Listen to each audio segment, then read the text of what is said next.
abakunzi benshi mukomeje gukunda ino season cyangwa se kujya he we umugore wanjye nta soni babarira ntabwo filime nyarwanda y'umukire we w'umumiliyoneri wigize umukunzi wo mu rugo kugira ngo akunde Aline.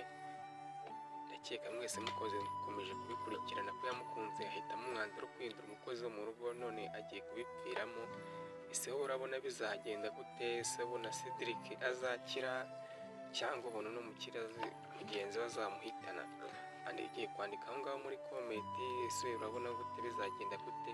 Urabona uko byarangiye Aline yabuze Cedric, reka turebe uko bizagenda. Andika muri komenti. umukozi wo mu rugo ngo washaka muvugana iki mu? Oya reka nkubwire Shafi, uyu sister afata uyu mukozi ibintu byose bamushyize imbere.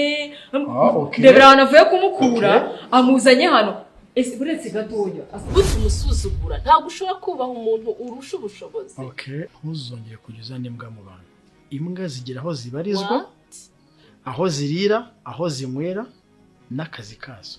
Gira mu buzima. Kamo, ngiye uri kubwira gutya. Nta nubwo nkikeneye no kukumva. Iyo myumvire yawe iciriritse uritwa ngo warize ngo ufite amafaranga. Waruzi ko bamushiri warize. Nde Shafi? Shafi. Uziko bareba shwanye na Alice. Batandukanye burundu.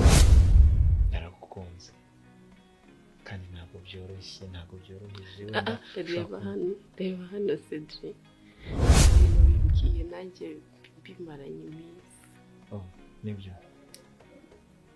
Sure. Cedric nagenda naragukunze.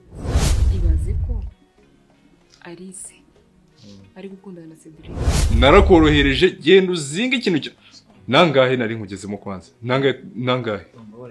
Oya ndagira umbwira amafaranga ukeneye yaba ari bugufashe kugira ube no kure y'uru rugo. Nyaruka udasanga gucitse. Sawa reka natibyo muri uwo mushinga. Sawa. Ndonze bamunkubita. Yozo.